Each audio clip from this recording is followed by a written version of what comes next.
suite de la première épître de Jean, chapitre 4, versets 10 à 15. Prière de se reporter à sa Bible pour la lecture préalable de ces versets. Nous repartons à 10. Et cet amour consiste non point en ce que nous avons aimé Dieu, mais en ce qu'il nous a aimés et a envoyé son Fils comme victime expiatoire pour nos péchés. Nous allons voir dans tout ce passage une très grande insistance sur l'envoi par Dieu de son Fils comme victime expiatoire. Une grande insistance, et cela doit éveiller notre attention. En somme, avons-nous vraiment, comme cette épître nous le montre, fondé notre vie sur cette grande réalité-là? Nous la connaissons, nous en parlons souvent dans nos prières et dans nos échanges, dans les messages, mais avons-nous vraiment fondé notre vie là-dessus? N'est-ce pas? Avons-nous conçu, connu, si vous voulez plus exactement, avons-nous, nous sommes représentés que notre vie est d'essence spirituelle, fondée sur un acte de Dieu extraordinaire, un acte de Dieu unique? Est-ce que nous avons vraiment fondé notre vie là-dessus? C'est peut-être la réalité de ce fondement qui fait nos difficultés, nos faiblesses, notre insuffisance à observer les commandements, la parole du Seigneur. Un défaut de solidité du fondement. C'est la réflexion, n'est-ce pas, qui nous vient quand on voit cette insistance de Jean et que l'on scrute son texte, que l'on étudie son texte, on se pose nécessairement cette question, mais pourquoi insiste-t-il? Et vous allez voir quelle insistance encore nous allons trouver dans les quelques versets que nous avons lus. L'apôtre nous dit que Dieu a manifesté son amour en ce qu'il nous a envoyé son Fils comme victime expiatoire pour nos péchés. Alors, essayons de revoir ce qu'est le péché rapidement, sans faire évidemment toute une étude sur ce sujet. Avec les mots hébreux, je crois que l'étude du péché est très facile avec l'ensemble des mots hébreux et grecs qui sont traduits par péché. Il y a tout un choix de mots, n'est-ce pas, que l'on ne peut pas rendre en français.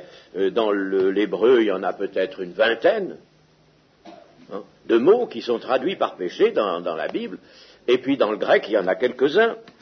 Mais sans faire le tour même de tous ces mots-là, dont d'ailleurs la collection est excessivement intéressante, disons simplement, n'est-ce pas, sans inventer nous-mêmes, mais en nous appuyant sur cela, n'est-ce pas, eh bien, le péché, c'est ce qui est contraire à l'ordre de la vie, c'est ce qui est tortueux, c'est ce qui est folie, c'est ce qui est aveuglement, c'est ce qui est révolte, transgression, offense, désobéissance, injustice. Voilà, n'est-ce pas, dans l'ensemble, mais il y aurait encore d'autres aspects. Je retiens ceux-là seulement, si bien que le péché est avant tout le rejet de l'amour, puisque c'est la désobéissance, la transgression, l'offense, ce qui est contraire à l'ordre de la vie, c'est le rejet de l'amour, tout simplement. Voilà. Prenons, n'est-ce pas, bien cela, que le péché est le rejet de l'amour, et par conséquent, le rejet de la vie, c'est l'aiguillon de la mort. Le péché est, par conséquent, lui-même, n'est-ce pas, une négation effective de l'amour. Notez ceci, chers amis, c'est que l'homme, en commettant le péché, est pratique. Ça vous étonne peut-être. Il est pratique parce que là, le péché, c'est quelque chose qui se manifeste dans le cours de la vie, n'est-ce pas? C'est la vie elle-même, l'existence elle-même de l'homme, n'est-ce pas, qui manifeste dans des actes, des paroles, des pensées, qui manifestent le péché. Le péché, autrement dit, l'humanité n'en a pas fait un principe théorique, mais, hélas, une triste réalité. Tandis que de l'amour, l'humanité n'en a fait qu'un principe. À quoi a-t-elle donné, n'est-ce pas, l'humanité a-t-elle donné la pratique dans son existence? C'est au péché. C'est pourquoi le Seigneur va nous dire, heureux si vous mettez ces choses en pratique, parce que vous allez cesser la pratique du péché pour pratiquer l'amour, pratiquer les commandements. En plus bref, sur le péché, nous pourrions dire ceci, c'est que le péché résulte de ce que, au lieu d'aimer Dieu, l'homme s'aime lui-même. Au lieu d'aimer Dieu, l'homme s'aime lui-même. On a dit, avec raison, que l'orgueil est à la racine du péché. Ça, c'est vrai. D'ailleurs, c'est Dieu qui le dit. Dans Habakkuk, il est dit, son âme, en parlant de l'homme impersonnel, son âme n'est pas droite, son âme s'est enflée. Vous savez ce que ça veut dire, enflée, n'est-ce pas? C'est enflée d'orgueil. Son âme s'est enflée. C'est bien donc, n'est-ce pas, l'orgueil qui est à la racine du péché, mais qui dit l'orgueil? Regardez bien l'orgueil, considérez-le en lui, n'est-ce pas? Qu'est-ce qu'il est? Mais dans le fond, n'est-ce pas, il est un égoïsme, il a avec lui l'égoïsme, parce que l'orgueil, n'est-ce pas, c'est une recherche d'avantage pour soi. Par conséquent, l'homme s'aime lui-même. Il est orgueilleux parce qu'il s'aime lui-même, donc il n'aime pas de l'amour de Dieu. Il n'a plus la possibilité de faire émaner de sa personne l'amour de Dieu. Et observons les manifestations du péché, en effet. Ce sont, je disais, des pensées, des paroles, des actes qui tous proviennent d'une recherche de sa propre satisfaction, qui proviennent d'un être qui, à cause de la chute, n'est-ce pas, de mauvais choix, est replié sur lui-même. Pourquoi le mensonge, par exemple? Pour tromper en notre faveur, pour dissimuler à son propre avantage.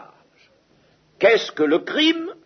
C'est l'impulsion violente contre celui dont la vie gêne le meurtrier.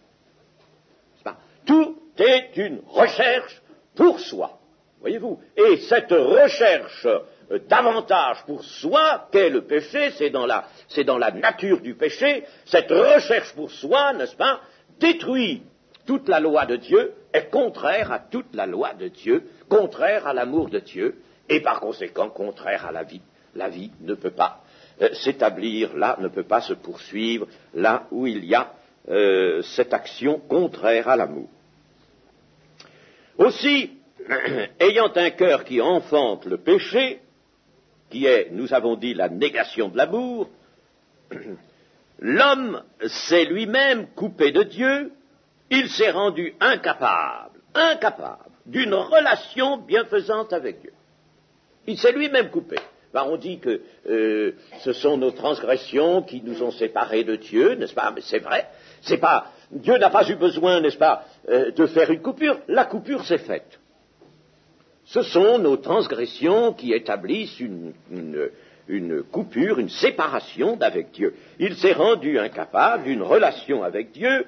Il est donc séparé de la gloire, c'est-à-dire séparé de la présence de Dieu qui nécessairement faisait rejaillir sur lui la gloire de Dieu. Il est coupé de la gloire, il est privé de la gloire de Dieu. Il en est séparé, ça ne peut pas. Par le jeu, pourrait-on dire, d'une loi fondamentale. Il est séparé de la gloire de Dieu, il est séparé de la source de vie.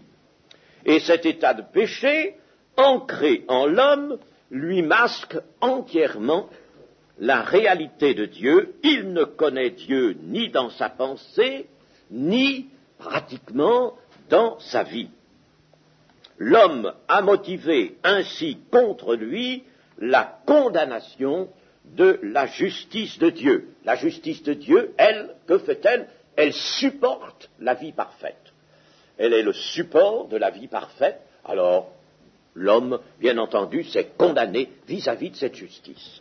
Donc l'amour ne consiste pas en ce que nous avons aimé Dieu, nous dit l'apôtre, n'est-ce pas? L'amour n'est pas à voir du côté de l'homme, nous venons de l'expliquer, puisque l'homme en manifeste la négation.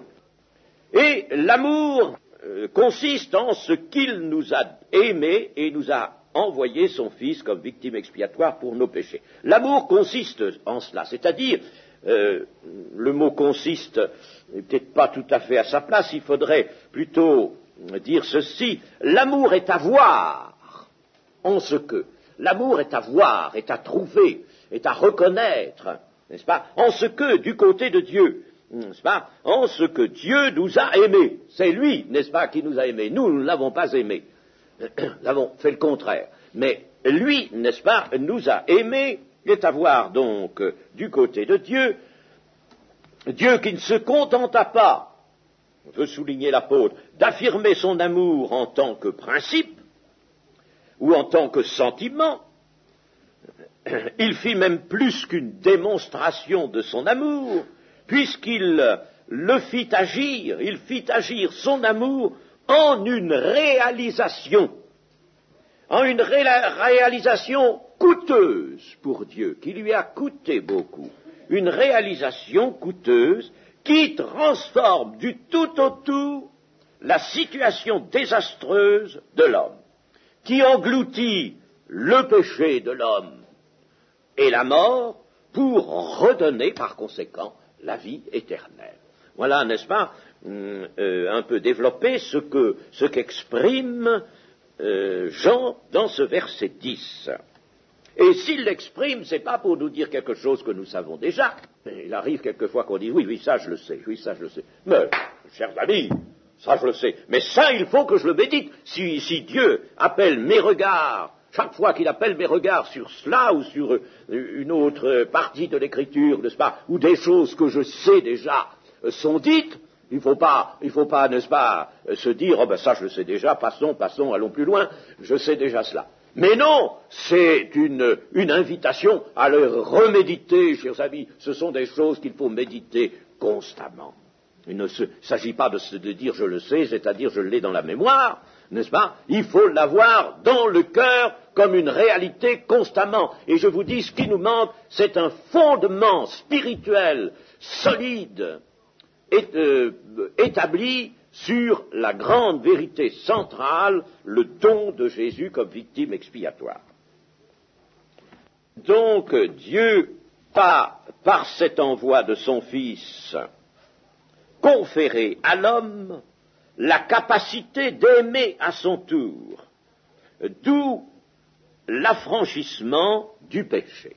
Il va l'affranchir du péché, victime expiatoire pour nos péchés, il va l'affranchir du péché et lui redonner la capacité d'aimer, n'est-ce pas? Il va supprimer cette courbe, n'est-ce pas? Et puis rétablir la ligne pointillée, redonner la possibilité d'aimer.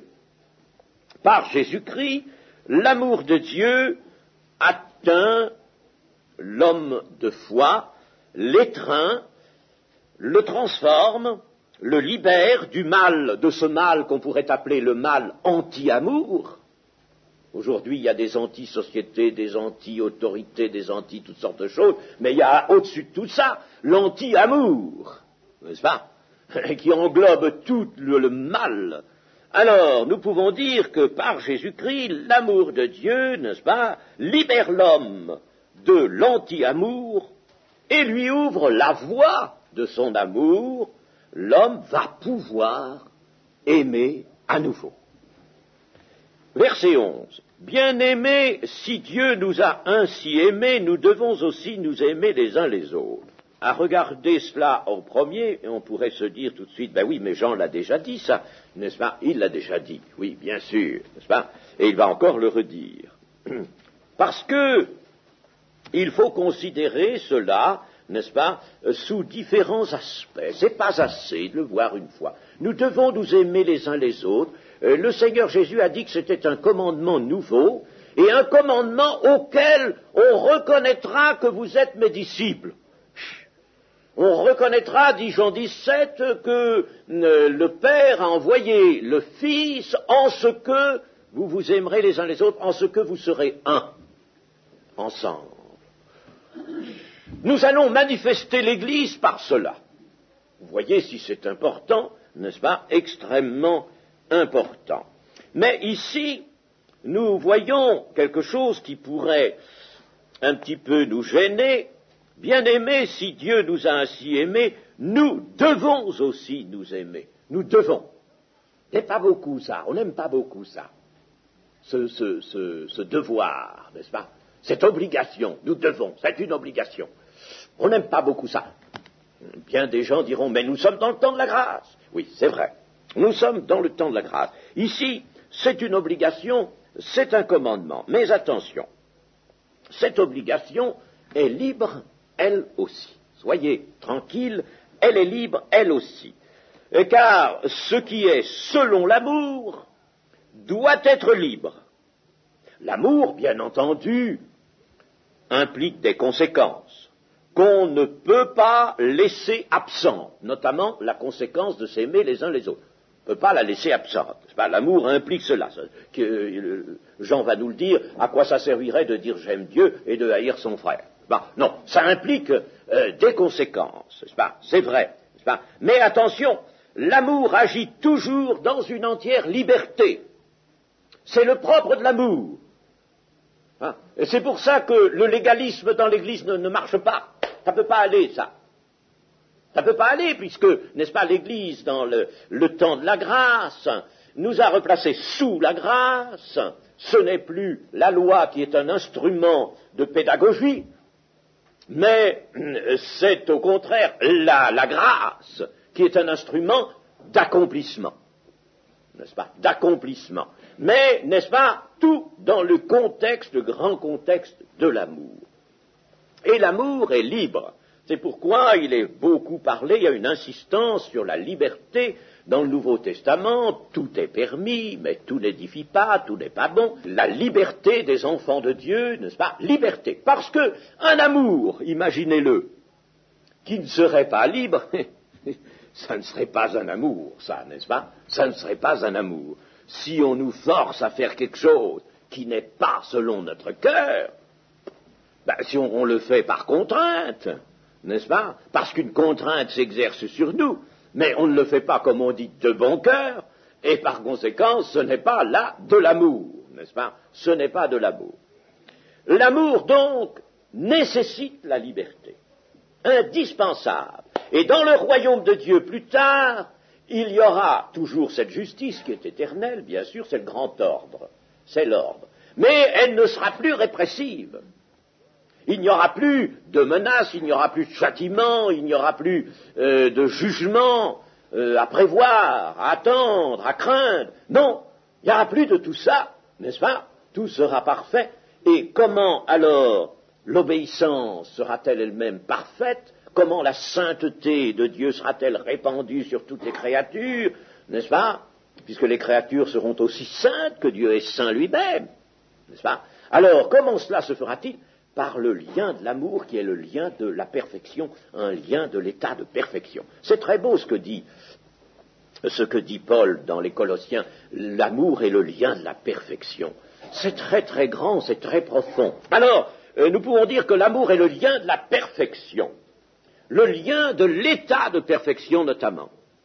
Ça a plusieurs sens. Cette affirmation, l'amour est le lien de la perfection. Ce n'est pas le propos actuellement d'en parler, mais disons, n'est-ce pas, que notamment, c'est le lien de l'état de perfection. Dans l'état de perfection, dans le royaume de Dieu, l'état de perfection, le lien entre les créatures, le lien entre les créatures et Dieu, ce sera l'amour, sa puissance de l'amour libre, l'amour et sa liberté, qui a pour apanage sa liberté, la liberté, n'est-ce pas? Ce sera merveilleux. Il y a les communistes aujourd'hui qui voudraient, n'est-ce pas, la liberté, puis le grand ordre en même temps, n'est-ce pas?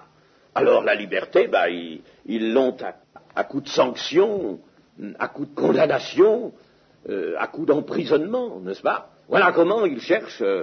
Ils ne peuvent pas, on ne peut pas sans Dieu faire cela.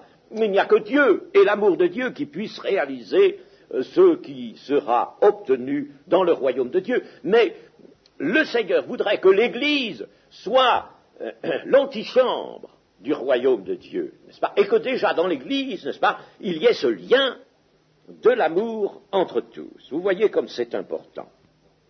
Si nous réalisons l'amour de Dieu pour nous, dans la grande réalité qu'est la rédemption, c'est-à-dire l'envoi de Jésus-Christ comme victime expiatoire pour nos péchés, si nous réalisons l'amour de Dieu pour nous, n'est-ce pas, dans cette réalité-là, nous ne pouvons manquer de lui emprunter sa puissance et son fruit en exerçant nous-mêmes l'amour envers les autres membres de l'Église. Voilà ce que Jean nous dit. Si nous réalisons cet amour, et nous le réalisons, n'est-ce pas, si nous le réalisons vraiment, surnaturellement, si ça pénètre en nous, non pas, n'est-ce pas, à l'état de pure doctrine, eh bien, si ça vraiment entre en nous, alors, là, n'est-ce pas, nous ne pourrons pas manquer de lui prendre sa puissance, son fruit, et ça deviendra pour nous, n'est-ce pas, amour exercé, miséricorde, tout ce que vous voudrez, mais ce sera l'amour de Dieu en mouvement, en action, à l'égard des autres membres de l'Église.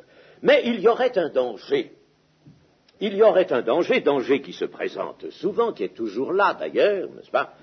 Les dangers n'ont pas changé de nature depuis le début de l'Église.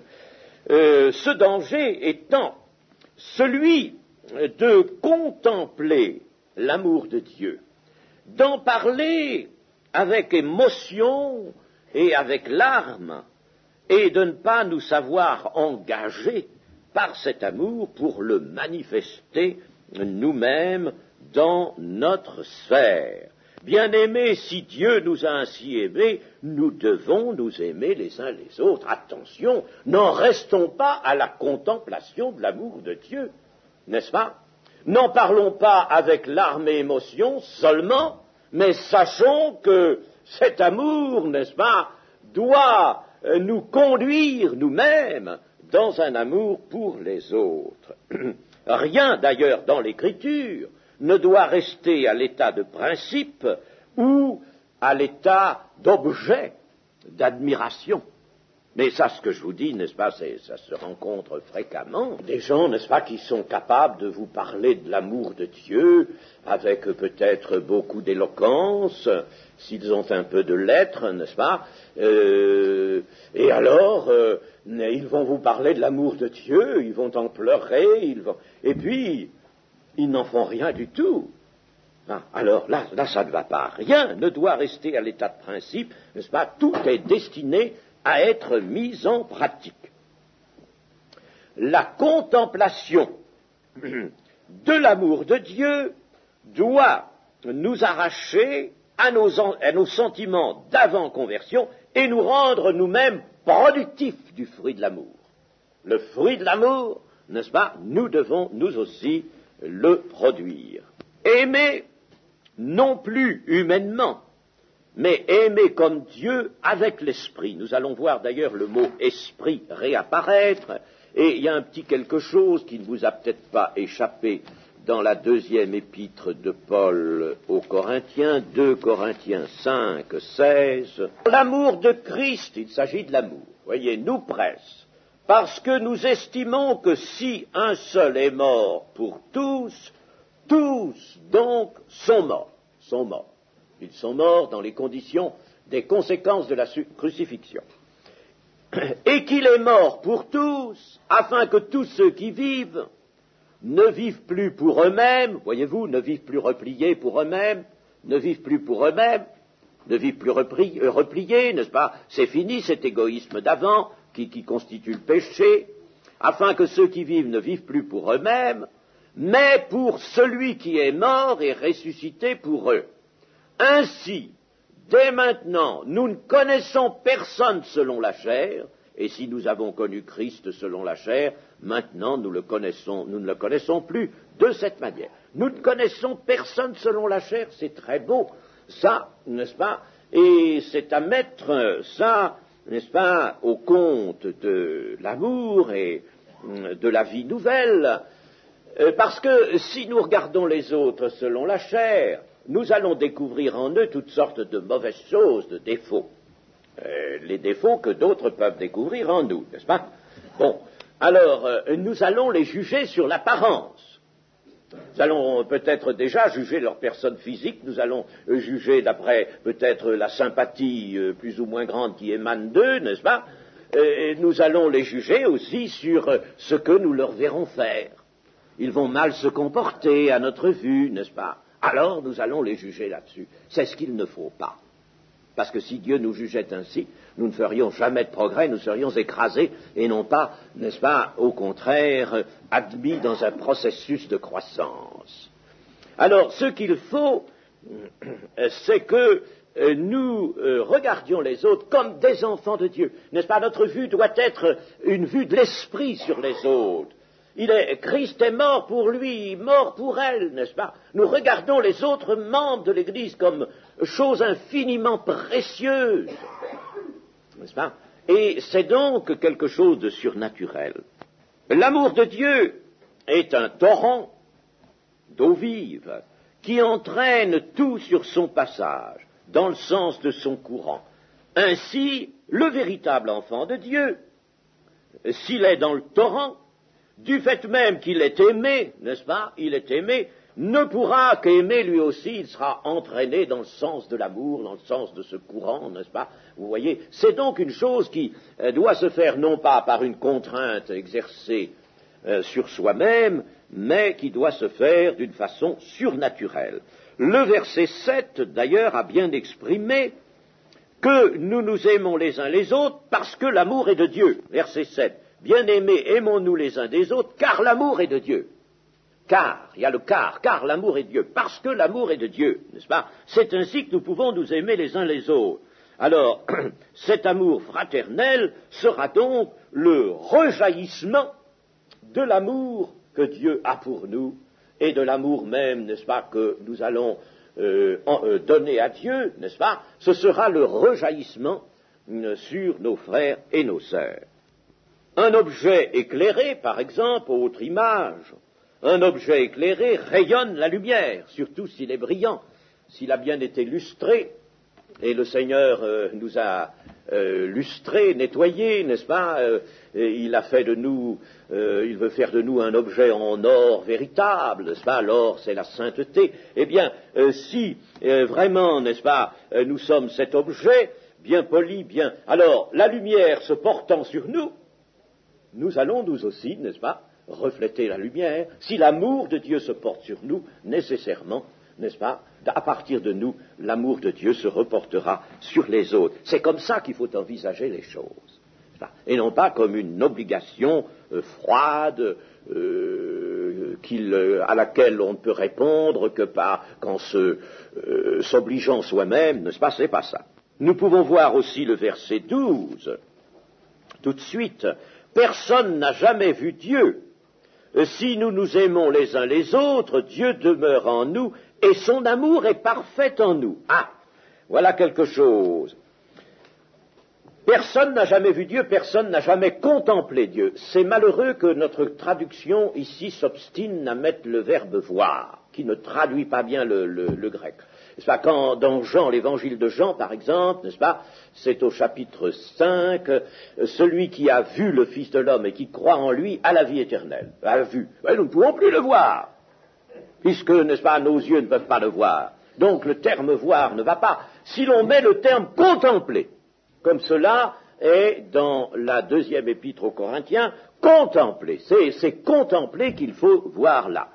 Alors, si personne n'a jamais contemplé Dieu, si nous nous aimons les uns les autres, Dieu demeure en nous et son amour est parfait en nous. Il y a un enchaînement de conséquences, n'est-ce pas? Son amour est parfait en nous, c'est-à-dire son amour est accompli en nous. Il est parfait, c'est-à-dire il est accompli. Il s'accomplit. Il s'accomplit en nous, n'est-ce pas? Il prend sa forme, il prend toute sa nature, toute sa consistance, toute sa force à partir de nous, il s'accomplit en nous. Ainsi, ce n'est pas le disciple qui engendre l'amour pour ses frères. On pourrait dire, n'est-ce pas, en paraphrasant un mot de Paul, que c'est Christ qui aime en lui. Paul dit, ce n'est plus moi qui vis, c'est Christ qui vit en moi. On pourrait dire, n'est-ce pas, ce n'est pas moi qui aime, c'est Christ qui aime en moi.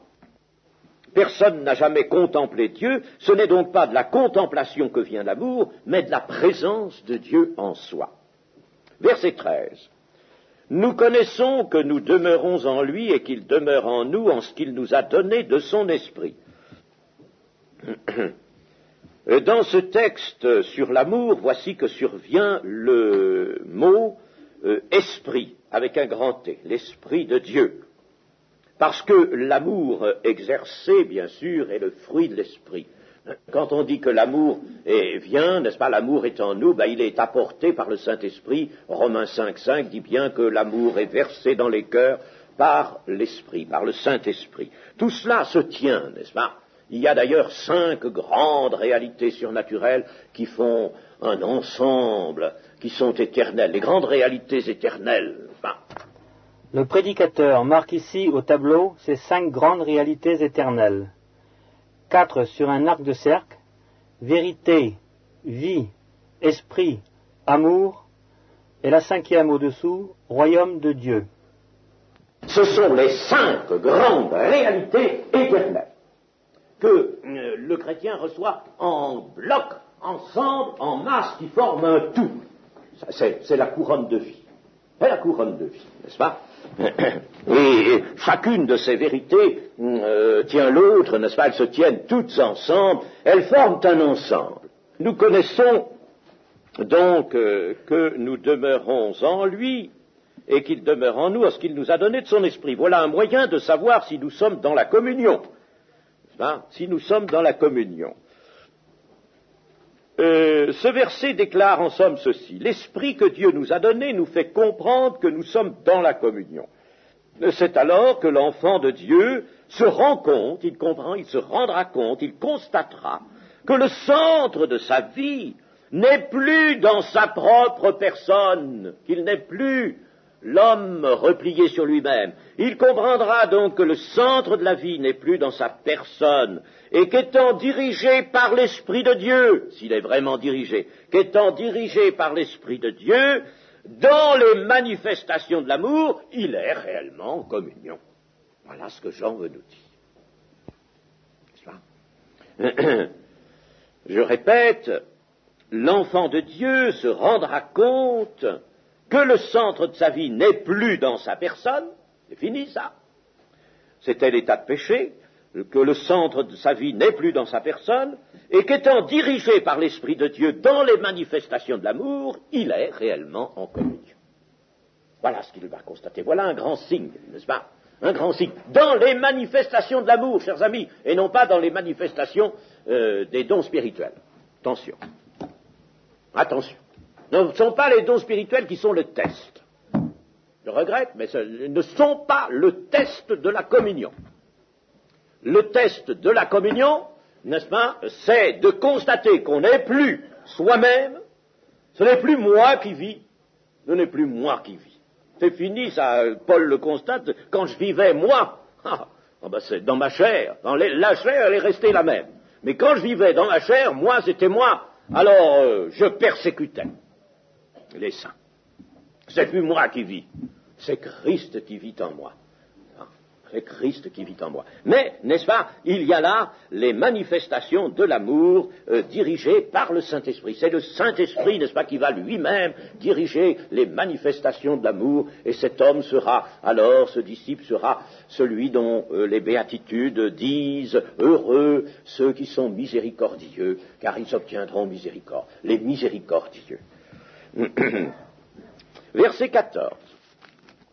Et nous avons vu. Et nous avons vu. Quelquefois, nous chantons « et nous avons cru », n'est-ce pas? Eh bien, ici, il y a une insistance aussi dans le grec. Et nous avons vu, et nous attestons que le Père a envoyé le Fils comme sauveur du monde. Qui, nous? Eh bien, ce n'est plus là la généralité des croyants, ici. Et nous avons vu, et nous attestons. Ah, attention. Et c'est pour nous qu'il atteste. Alors, ici, c'est nous, c'est Jean et les autres apôtres. C'est une attestation apostolique, il revient à l'attestation apostolique dont il a déjà parlé, n'est-ce pas? Il y revient sous cette forme. Et nous avons vu et nous attestons. C'est le rôle des apôtres de poser le fondement avec Christ. Par conséquent, leur attestation, n'est-ce pas, Dieu nous la donne, et nous aurons l'occasion d'y venir dans le chapitre 5, à cette attestation des apôtres et au témoignage de Dieu, n'est-ce pas? Dieu nous dit, considérez le témoignage des apôtres dans la Sainte Écriture. Considérez-le, ce témoignage. Et le Saint-Esprit mettra ce témoignage des apôtres en lumière. C'était leur rôle à ces apôtres, aux 12. C'était leur rôle, n'est-ce pas, de nous attester. Ils étaient là pour voir, pour contempler, pour constater. Nous avons vu, nous avons contemplé. C'est toujours la même chose, ce n'est pas vu, mais c'est contemplé. Jean veut dire, n'est-ce pas, nous n'avons pas regardé seulement. Nous n'avons pas simplement regardé avec intérêt, curiosité, notre Maître, le Seigneur Jésus, auprès duquel nous avons été pendant 3 ans, n'est-ce pas? Nous n'avons pas seulement regardé de cette manière-là, non, mais nous avons eu du bonheur, un grand bonheur. Dans contempler, il y a le bonheur. Nous avons eu du bonheur, un grand bonheur à porter sur le Maître, un regard de foi et d'amour. Nous avons laissé notre regard de foi et d'amour pénétrer notre Maître pour trouver en lui, découvrir en lui ce Fils de Dieu venu de Dieu. Ah, alors là, nous pouvons l'attester, nous pouvons le certifier, parce que de cette pénétration qui nous a été rendue possible, n'est-ce pas? Alors là, nous retirons un témoignage que nous vous apportons. Et là encore, voyez, Jean est poussé à remettre encore ce témoignage en cause. Là, on dirait, n'est-ce pas, qu'il y a une sorte de digression là, mais c'est pour donner de la force à l'ensemble de sa démonstration. Chers amis, il faut que nous retrouvions la force de toutes ces choses, la puissance de tous ces textes, n'est-ce pas? Ce ne sont pas des textes simplement, ce sont des textes, mais, n'est-ce pas, le Saint-Esprit nous les a donnés pour que nous puissions, avec eux, par leurs moyens, mais par le moyen du Saint-Esprit aussi, n'est-ce pas, retrouver la grande réalité, la puissante réalité de ces choses, et des certitudes profondes en nous. Nous avons regardé, contemplé, regardé le Maître par le regard de la foi. Jean est poussé donc à remettre en lumière le témoignage si précieux des apôtres. Ils peuvent attester que Dieu a réellement envoyé son Fils comme sauveur. Et le verset 15, celui qui confessera que Jésus est le Fils de Dieu demeure en lui et lui en Dieu. Nous avons déjà vu cela, la confession que Jésus est le Fils de Dieu. Je ne m'y arrêterai pas ce matin. Je dirais simplement que le Fils envoyé par le Père est objet de la foi. Les apôtres nous convient à recevoir ce témoignage qui est central et dont toute notre vie chrétienne dépend. Ce témoignage central, comme je le disais en commençant ce matin, ce témoignage central, n'est-ce pas, c'est là-dessus qu'il faut que notre vie chrétienne soit fondée. Ne regardons pas à droite, à gauche, n'est-ce pas? Fondons notre vie sur le fondement de Christ et des apôtres. Établissons là notre vie chrétienne, qui est une vie spirituelle, pas une vie religieuse, c'est une vie spirituelle. Si c'était religieuse, alors, n'est-ce pas, eh bien, nous ferions des processions. Mais c'est pas ça que nous faisons, n'est-ce pas? Nous nous aimons les uns les autres par un amour qui est produit par l'Esprit de Dieu. Mais il faut confesser Jésus, que Jésus est le Fils de Dieu. Et cette confession n'est pas une chose qui reste logée dans un certain moment de notre vie chrétienne. Il faut y revenir constamment.